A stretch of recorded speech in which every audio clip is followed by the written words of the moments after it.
Assalamualaikum warahmatullahi wabarakatuh.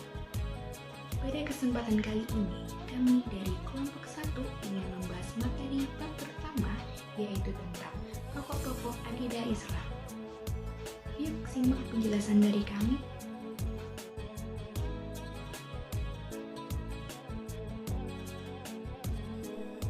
Baik, di sini saya akan menjelaskan mengenai eksistensi Tuhan dan fitrah manusia dalam beragama. Yang pertama, menurut Ibnu Taimiyah, fitrah beragama disebut sebagai fitrah munazalah, yaitu fitrah yang diturunkan oleh Allah Subhanahu wa taala sebagai acuan dan bimbingan hidup bagi manusia. Fitrah munazalah berfungsi untuk menguatkan fitrah majbulah, yaitu fitrah manusia untuk beriman kepada Allah Subhanahu wa taala dan berpihak pada kemuliaan universal yang sudah ada di dalam diri manusia secara alamiah. Keseruan untuk beragama selalu dikaitkan dengan fitrah penciptaan manusia, seperti dapat dicermati dalam Quran surat Luqman ayat 30, yang artinya, demikianlah, sesungguhnya Allah dialah yang maha benar, dan sesungguhnya apa saja mereka serta selain dari Allah itu batil. Sesungguhnya Allah dialah yang maha tinggi lagi maha besar. Dari pengertian ini menunjukkan bahwa agama merupakan kelanjutan dari sifat alami manusia sendiri yang merupakan wujud nyata dari kecerdasan alamiah untuk mencari kebaikan dan kebenaran. Dengan demikian, nilai agama tidak mungkin bertentangan dengan nilai kemanusiaan.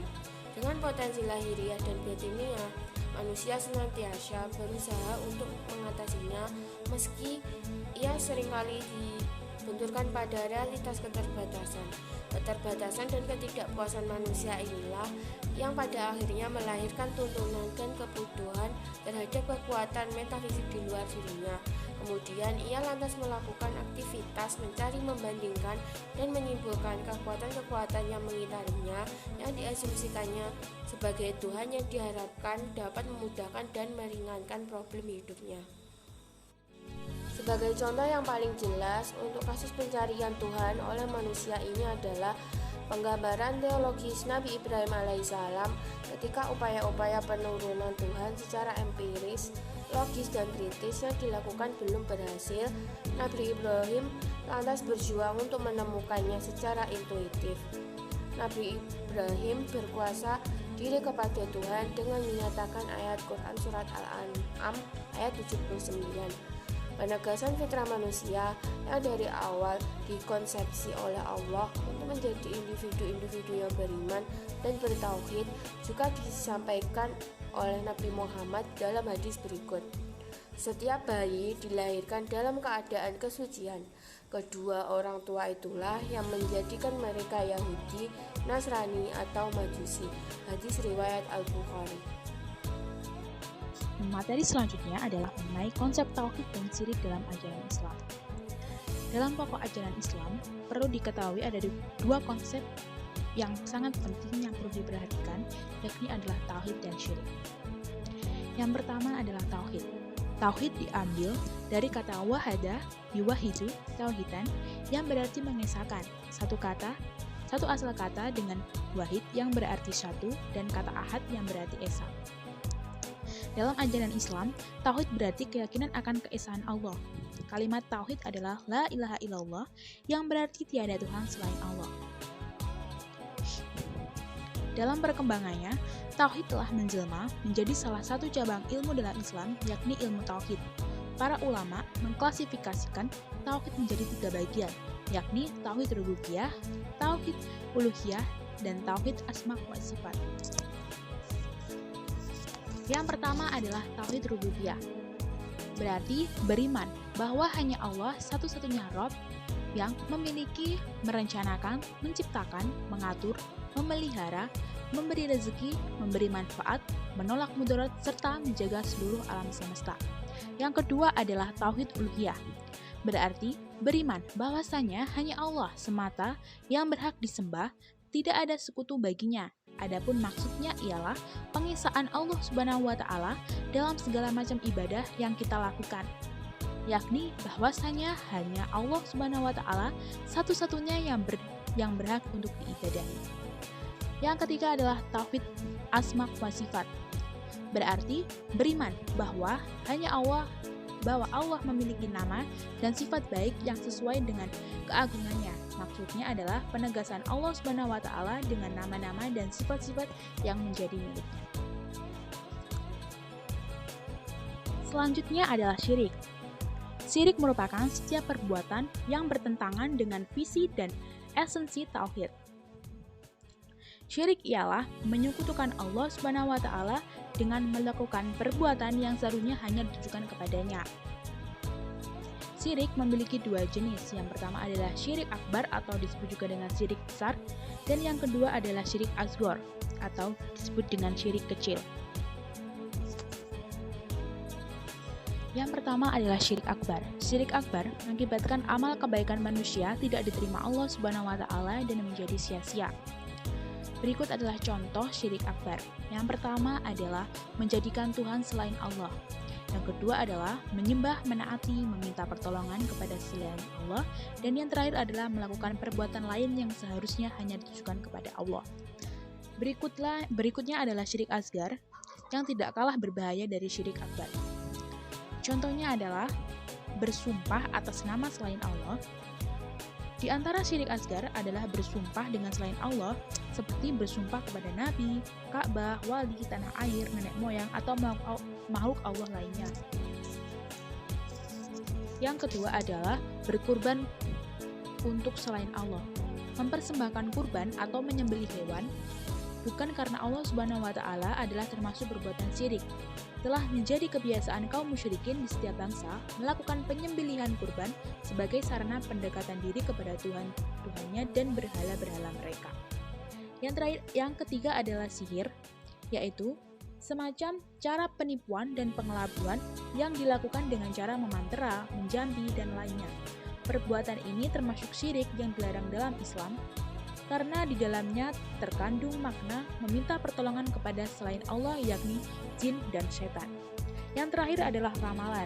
Salah satu bentuk sihir adalah ramalan.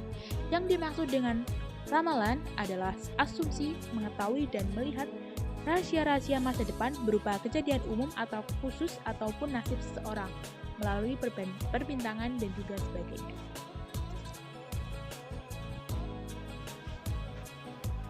Baik, selanjutnya saya akan menjelaskan mengenai karakteristik akidah Islam. Terdapat 5 karakteristik akidah Islam. Yang pertama yaitu agama fitrah, yang kedua bersifat universal, yang ketiga melanjutkan tradisi tauhid, yang keempat menyempurnakan agama terdahulu, dan yang terakhir yang kelima kemajuan. Selanjutnya saya akan menjelaskan lebih rinci mengenai 5 karakteristik akidah Islam. Yuk simak terus. Baik, yang pertama yaitu agama fitrah. Tidak sedikit pun ajaran agama Islam yang bertentangan ataupun memberatkan umatnya, seperti yang terdapat dalam Quran Surat Al-Baqarah ayat 286, yang mana artinya Allah tidak akan memberikan beban kepada umatnya melebihi batas dari kemampuannya. Jika kita perhatikan, semua hukum yang disyariatkan menopang fitrah dan kebutuhan dasar manusia sesuai dengan substansi ditetapkannya tujuan syariat Islam, yaitu untuk menjaga agama, jiwa, akal, keturunan, dan juga harta. Yang kedua, bersifat universal. Perjumpaan ajaran Islam dengan tradisi sebelumnya dilakukan dengan cara akomodasi kreatif. Pengetahuan ajaran Islam dikembangkan melalui serapan dari para intelektual sebelumnya dan disajikan kembali menjadi warisan yang bermanfaat. Universalitas ajaran Islam dinyatakan dalam Quran Surat Al-Anbiya ayat 107, yang mana artinya kami tidak mengutusmu kecuali sebagai rahmat bagi alam semesta. Yang ketiga, melanjutkan tradisi tauhid. Tauhid merupakan urat nadi dan tujuan utama agama Islam. Konsep ini merupakan mata rantai ajaran dari para nabi dan rasul, sebagaimana seperti yang difirmankan dalam Quran Surat Al-Anbiya ayat 25, seperti yang telah dijelaskan oleh rekan saya Amira pada subbab kedua tentang konsep tauhid. Yang keempat, menyempurnakan agama terdahulu. Sebelum Islam datang, telah ada banyak sekali agama di dunia ini dengan berbagai keterbatasannya. Pertama, agama sebelum Islam hanya untuk umat tertentu, misalnya saja Yahudi dan Nasrani, untuk Bani Israel saja. Sedangkan Islam memiliki visi yaitu universalitas. Kedua, ajaran yang terdapat di dalamnya sudah dipalsukan oleh para tokoh pemuka agama. Misalnya saat ini sudah tidak ada kitab Taurat yang benar-benar asli seperti pada zaman dahulu. Seperti dijelaskan pada Quran Surat Al-Hijr ayat 9, sesungguhnya kami benar-benar memeliharanya. Yang dimaksudnya yaitu tentang ajaran agama Islam yang selalu terjaga keasliannya sejak zaman dahulu kala hingga zaman saat ini. Yang kelima, mendorong kemajuan. Kemajuan peradaban manusia akan terwujud apabila manusia mampu memanfaatkan potensi akalnya dengan baik. Banyak sekali ayat Al-Quran yang menantang manusia untuk menggunakan akal pikirannya. Islam mengajarkan bahwa hukum-hukum Allah Subhanahu wa Ta'ala dalam kehidupan ini ada dua macam, yaitu qauliyah dan kauniyah. Apa sih qauliyah dan kauniyah itu? Qauliyah yaitu yang tertulis, sedangkan kauniyah yang tidak tertulis. Sunnah qauliyah adalah hukum yang diwahyukan kepada para nabi. Sedangkan sunnah kaniyah ialah ketentuan yang tidak diwahyukan seperti tata surya, matahari, iklim, hukum titik cair baja, dan lain sebagainya. Hal itu dimaksudkan agar manusia melakukan penelitian dan memikirkan betapa dahsyatnya ciptaan Tuhan. Katakanlah, perhatikanlah apa yang ada di langit dan di bumi tidaklah bermanfaat tanda kekuasaan Allah dan Rasul-Rasul yang memberi peringatan bagi orang-orang yang tidak beriman. Arti dari Quran Surat Yunus ayat 101. Manusia dalam pandangan Islam merupakan makhluk merdeka dan bebas menentukan kehidupannya. Allah telah menganugerahkan potensi kebaikan dan kejelekan dalam diri manusia. Semua perbuatan di dunia akan dipertanggungjawabkannya sendiri secara individual di hadapannya. Dalam Quran Surat Al-Ra'd ayat 11 disebutkan, sesungguhnya Allah tidak merubah keadaan sesuatu kaum sehingga mereka merubah keadaan diri mereka sendiri. Sebagai bukti konkret Islam mendorong kemajuan adalah bahwa syariat tidak mengatur secara rinci hal-hal yang berkaitan dengan kehidupan dunia, asalkan tidak melanggar tuntunan syara Islam mendukungnya. Baik teman-teman, saya di sini akan menjelaskan tentang perbandingan agama-agama samawi. Yang pertama ada Yahudi. Yahudi adalah agama tertua di antara agama-agama Semitik atau Ibrahimiyah. Agama ini telah hidup hampir 4.000 tahun dalam periode-periode yang ditandai oleh perubahan baik yang evolusioner maupun revolusioner. Doktrin paling esensial dan sistem kepercayaan yang dianut oleh Nabi Musa alaihissalam adalah monoteisme. Ia melanjutkan tradisi monoteistik yang diajarkan Nabi Ibrahim alaihissalam. Baginya Tuhan adalah satu dan tidak ada Tuhan selain Dia. Monoteisme Yahudi adalah monoteisme transenden dan etis. Tuhan itu satu dan transenden, tetapi Dia berhubungan etis dengan manusia. Namun sepeninggal Nabi Musa alaihissalam, Jabal Siri datang menerjang berulang kali sehingga menodai kemurnian doktrin tauhidnya. Tahayul dan pemujaan berhala semakin meningkat. Penyembahan Yahweh dirusak oleh penyembahan Baal-Baal Fenisia dan Kanaan, termasuk di dalamnya konsep Uzair sebagai anak Allah. Karena sejak abad ke-9 sebelum Masehi, agama Yahudi sangat membutuhkan pembaruan. Oke, lalu yang kedua ada agama Kristen. Istilah Kristen sendiri atau Kristenias berasal dari kata Yunani Christos sebagai terjemahan istilah Ibrani Mesias yang digunakan orang Yahudi untuk menunjuk penyelamat agung mereka. Agama ini berkembang dari kehidupan karya Yesus dari Nazaret. Yesus Kristus bukan hanya tokoh sentral dalam Kristen, tetapi juga pusat keseluruhan bangunannya. Ia memiliki 12 murid yang kemudian disebut sebagai Al-Hawariyun untuk menjalankan tugas dakwahnya. Yesus menjadi terkenal karena mukjizat kefasihannya dalam menyampaikan ajaran dan keakrabannya dengan rakyat jelata.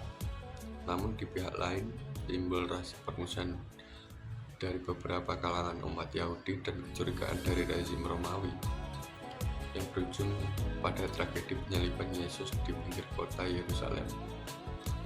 Terkait dengan peristiwa penyaliban ini, Islam menyangkal bahwa Yesus atau Isa telah meninggal di tiang salib.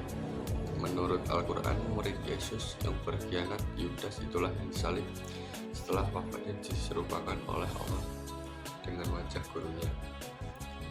Sayangnya dalam perkembangan berikutnya, Kristen lebih mementingkan doktrin Trinitas daripada ajaran tauhid, yaitu Tuhan Allah, Yesus, dan Roh Kudus. Tuhan mereinkarnasi sebagai manusia, itu Yesus, dan menebus dunia secara tegas. Al-Quran menyatakan kesesatan teologi Trinitas Kristen ini lewat Quran surat Al-Maidah ayat 73. Oke, lalu yang ketiga ada agama Islam. Meskipun agama Islam dibawa oleh Nabi Muhammad SAW sebagai nabi terakhir atau penutup nabi-nabi sebelumnya, Khatam al-Nabi, agama ini tidak memandang dirinya sebagai agama baru, tapi sebagai agama tertua. Memang jika dilihat dari perjalanan sejarah agama-agama Semitik atau Ibrahimiyah adalah agama baru, namun bila dilihat dari esensi pesan semua nabi tauhid yang diwahyukan Tuhan kepada mereka, maka Islam adalah agama tertua yang telah ada sejak Nabi Adam alaihissalam. Secara teologis, Islam lebih dekat dengan Yahudi daripada dengan Kristen. Sebagaimana Yahudi, Islam sangat menekankan keesaan Tuhan dan hubungan langsung manusia dengan Tuhan. Menurut Stephen M. Williams, seorang nabi, sarjana, dan guru agama Yahudi di Amerika Serikat, seorang Yahudi mengakui bahwa ide Islam tentang Tuhan yang Esa tidak berbeda secara esensial dengan ide Yahudi tentang Tuhan. Namun, ide Kristen tentang Tuhan yang Tritunggal atau Trinitas sulit dipahami oleh orang Yahudi dan penganut Islam. Baik, sekian penjelasan materi tentang bab pertama, yaitu pokok-pokok akidah Islam. Semoga ilmu yang kami berikan dapat bermanfaat bagi kita semua. Mohon maaf bila ada salah dalam pengucapan kata. Sekian dan wassalamualaikum warahmatullahi wabarakatuh.